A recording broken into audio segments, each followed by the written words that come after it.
Salut tout le monde, bienvenue dans Japan Inside. J'espère que tout le monde va bien. Je ne sais pas si vous vous souvenez, il y a quelques temps, je vous avais parlé des Neko Café. Ça vous dit quelque chose? Eh bien aujourd'hui, je vous emmène au niveau supérieur puisque nous partons à la découverte des Maid Café, ou littéralement bar à soubrette. J'en vois déjà qui commencent à s'imaginer des choses. Calmez-vous, ce n'est pas ce que vous pensez. De la même façon que le Neko Café est destiné aux Japonais ne pouvant avoir un chat à la maison, les Maid Café sont faits pour les gens qui ne peuvent pas avoir de soubrette à la maison. Vous n'avez pas de domestique chez vous? Comme c'est dommage, faites un tour au Maid Café. L'idée de l'endroit est de consommer boissons ou repas de façon différente. Si chaque Maid Café a son style particulier au niveau de l'ambiance et des vêtements, on peut quand même distinguer deux grandes catégories. D'une part, on a les Iyashikei, plutôt branchés relaxation. À part leur tenue de soubrette, les serveuses de là-bas ne vous décrocheront presque pas un mot. Je ne vais donc pas m'attarder sur cela, c'est pas trop mon truc à moi. Et d'autre part, il y a les Entertainment Kei.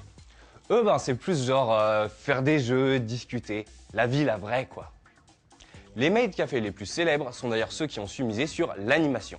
On peut par exemple se prendre en photo avec les serveuses, les défier aux jeux vidéo, tenter un pierre-papier-ciseaux avec gage à la clé pour le perdant, un jankenpo pour les puristes, ou juste prendre le temps de discuter avec les maids.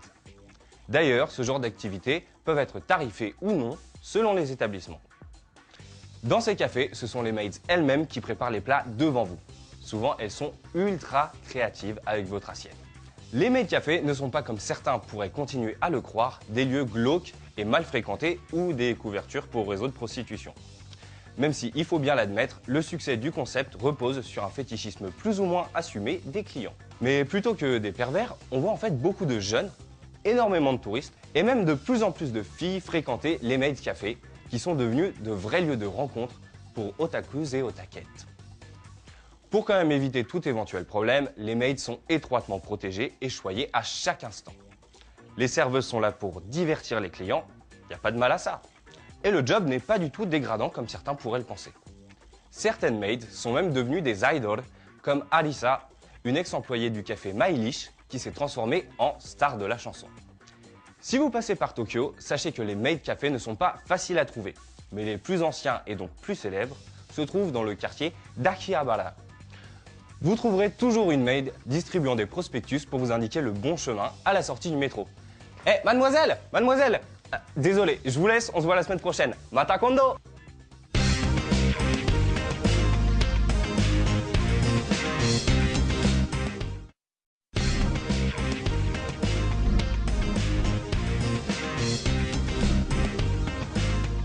Salut tout le monde, bienvenue dans Japan Inside.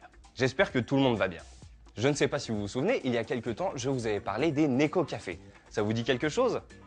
Eh bien aujourd'hui, je vous emmène au niveau supérieur puisque nous partons à la découverte des Maid Café, ou littéralement bar à soubrette.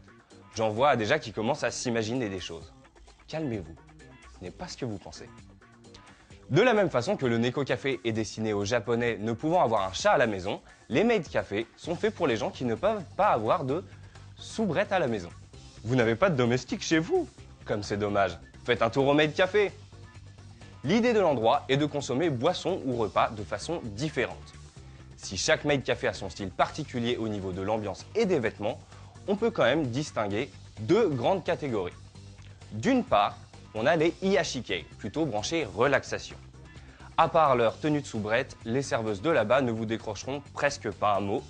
Je ne vais donc pas m'attarder sur cela, c'est pas trop mon truc à moi. Et d'autre part, il y a les Entertainment Kei. Eux, c'est plus genre faire des jeux, discuter, la vie la vraie quoi. Les maid cafés les plus célèbres sont d'ailleurs ceux qui ont su miser sur l'animation. On peut par exemple se prendre en photo avec les serveuses, les défier aux jeux vidéo, tenter un pierre-papier-ciseaux avec gage à la clé pour le perdant, un jankenpo pour les puristes, ou juste prendre le temps de discuter avec les maids.